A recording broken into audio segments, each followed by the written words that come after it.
ሶስቱ የፍቅር ደረጃዎች። ሶስተኛው ላይ ካላችሁ እውነተኛው ፍቅር ላይ እንዳላችሁ ላረጋግጥላችሁ እወዳለሁ። እንዲሁም ደግሞ ወደ እውነተኛው ፍቅር እንዴት እንሂድ ለምትሉ ሰዎች ደግሞ ሶስቱን ደረጃዎች እነግራችሁና ከዛ በኋላ እንዴት እንደምትሄዱ በዛው እንመለከታለን ማለት ነው። ለዚህ ቻናል አዲስ ከሆናችሁ ስለ ፍቅር፣ ስለ ሪሌሽንሽፕ እንዲሁም ደግሞ ስለ ትዳር መልካም የሆኑ በጎ የሆኑ ሀሳቦችን የምናነሳበት ቀን በቀን ጥሩ የሚባሉ ምክሮችን የምንለጥፍበት ቻናል ስለሆነ ሰብስክራይብ ማድረግ፣ ላይክ ማድረግ፣ ኮመንት ማድረግ እንዲሁም ደግሞ ሼር ማድረግ እንዳይረሳ። ቀጥታ ወደ ሶስቱ ደረጃዎች እንሂድ። የመጀመሪያው ደረጃ ምንድን ነው? በፍቅር መውደቅ የሚባልበት ደረጃ ወይም ደግሞ በተለምዶ ፍቅር እውር ነው ተብሎ የሚጠራው በዚህ ስቴጅ ላይ ነው። ይህም ማለት ምን ማለት ነው? ልክ ከአንድ ሰው ጋር የፍቅር አጋራችን ጋር መጀመሪያ ወይንም ደግሞ ከትዳር አጋራችን ጋር መጀመሪያ የተዋወቅንበት ጊዜ ማለት ገና ትኩስ ነው ፍቅሩ። ከዛ በኋላ ወደ ጭንቅላታችን የሚለቀቁ የኬሚካሎች ራሱ በጣም ከፍተኛ ይሆናሉ። ስለዚህ ስለዛ ሰው ወንድ ከሆነ ስለ ሴቷ፣ ሴት ከሆነች ደግሞ ስለ ወንዱ የምታስበው ምንም አይነት መጥፎ ነገር የለም። ስለዛ ሰው የምትመለከተው ሁሌ ፖዚቲቭን ብቻ ነው። ልክ ከአጠገቧ ያለውን ፍቅረኛዋን ወይንም ደግሞ ፍቅረኛም ልክ እንደ መልአክ አድርጎ በቃ ምንም የማትጸጸት አድርጎ እንደ መልአክ አድርጎ መቁጠር ማለት ነው። እና ልክ እንደዛ አድርጎ ነው የሚቆጥራት። ስህተት በተሳሳተ ራሱ ያ ስህተት የሚተረጎመው በጥሩ መንገድ ነው የሚሆነው። በአጠቃላይ ይሄ ጊዜ ማለት በቃ በግምት እንዲህ ናት እንዲህ ነው ብለን ባስቀመጥነው ግምትና በህልም የሚታለፍ እና በጣም ብዙ ጊዜ ቀደም እንዳልኳቸው መነሻ ላይ ፍቅር እውር ነው ተብሎ የሚጠራው እዚህኛው ስቴጅ ላይ ያለው ፍቅር በጣም እውር ነው። ምንም ነገር እንዳናይ ምን ያደርገናል? ይከለክለናል። የፍቅር አጋራችን ወይም ደግሞ ወንድም ትሁን ሴት አጋር የሆነን ሰው ምንም በቃ ስህተት የሚሳሳት በቃ የሚቆሽሽ ሰው ይመስላል። የሆነ አንድ ታሪክ ትዝ አለኝ። አንድ አስተማሪ ነው፣ አንድ ጓደኛ ምን አለኝ፣ እዛ የምናስተምራቸው ህፃናት አለ አስተማሪ ነው በዓለማዊ ትምህርት እና እዛ የምናስተምራቸው ተማሪዎች በቃ አስተማሪ ንፍጡን የሚናፈጥ ራሱ አይመስላቸው ማለት እና በቃ ይደነግጣሉ። ልክ እንደዛ ሁሉ አሁን ባልኳችሁ ወደዚህ ስናመጣው ደግሞ ያቺ የፍቅር ሀገራችን ምንም የሚሳሳት በቃ የሚቆሽሽ ራሱ የማይመስለን ስቴጅ ማለት ነው ያ ስቴጅ።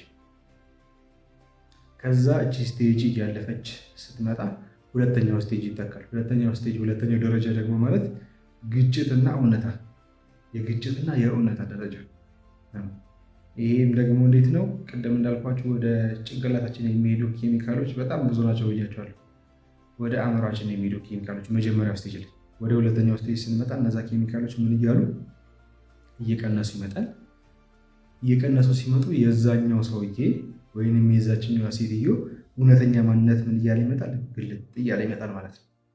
ግልጥ እያለ ሲመጣ ከእውነቱ ጋር ምን ማለት ይመጣል? ከእውነቱ ጋር መፋጠጥ። ልክ እንደ መላእክት አድርገን ስለናት የነበረችው ሴት ስለ ሺው የነበረ ወንድ ልክ እንደዛ እንዳልሆነ ፍጹም ካሰብሽው ሀሳብ የተለየ አይነት ሰው እንደሆነ የምትረጅበት ጊዜ ነው። ስለዚህ ይሄኛው ስቴጅ ማለት የመደንገጥ ማለት ነው። የሚደነገጥበት እንዲህ ይባላል፣ እንደዚህ አይነት ሰው ነው እንዲህ ይባላል፣ እንደዚህ አይነት ሴት ነች እንዲህ ብሎ የሚደነገጥበት ስቴጅ። ከዛ ግጭቶች ይፈጠራሉ፣ በደንብ ግጭቶች ይፈጠራሉ። እና በአብዛኛው የፍቅር ግንኙነቶች የሚፈርሱት በዚህኛው ስቴጅ ላይ ነው። በጣም ብዙ ሰዎች ተጋጭተው ተለያይተው የሚቀሩት በዚህኛው ስቴጅ ላይ ነው። ግን ደግሞ መረሳት የሌለበት ሁሉም ሰው ፍጹም አይደለም። እየሰማችሁ ሁሉም ሰው ፍጹም አይደለም። ከአንተ የሌለው ፍጹምነትን ከሰው መጠበቅ የለብንም። አንተ በጣም ብዙ ማስተካከል የምትፈልጋቸው ብዙ ቆሻሾች አሉበት፣ ብዙ ኃጢአቶች፣ ብዙ በደሎች አሉ። ልክ እንደዛው ማንኛውም ሰው እንደዛ አይነት ሰው ነው።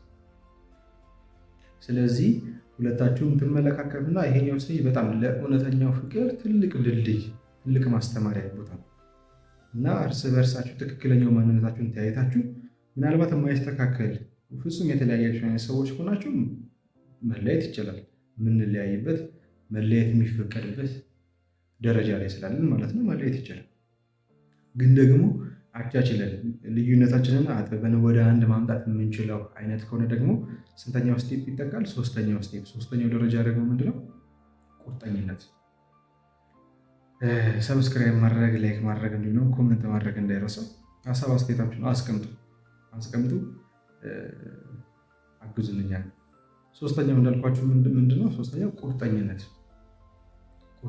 ይባላል። ይሄኛው ደግሞ እንዳልኳችሁ ሁለተኛው ደረጃ ላይ ልዩነቶቻችንን አይተን ከዛ ሶስተኛው ደረጃ ቁርጠኝነት ብለን ያስቀመጥነው ምንድነው? የአጋርን ድክመት አይቶ ጥንካሬውንም ድክመቱንም አይቶ አብሮ ለመሆን በቁርጥ ሀሳብ ምን ማለት መዘጋጃ የምንዘጋጅበት ወይም ተዘጋጅተን ከዚህ በኋላ ያለው ስቴጅ ወይም ደግሞ ደረጃ ምን ተብሎ ይጠራል?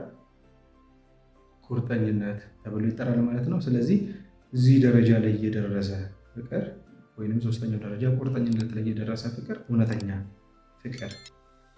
ፍቅር ማለት የምን አይደለ የእውር ያልሆነ። የመጀመሪያው ላይ ምን ብያቸዋለሁ? የእውር እንደ መልአክ አይተን የምንገባበት ከዛ በኋላ የምንደነግጥበት ስቴጅ አለ። ሶስተኛው ላይ ደግሞ ቁርጠኝነት ይዘን ደግሞ እውነተኛውን ፍቅር ይዘን የምንጓዝበት ፍቅር ነው። እንደወደዳችሁ ተስፋ አደርጋለሁ። ቤተሰብ መሆን እንዳይረሱ። አመሰግናለሁ።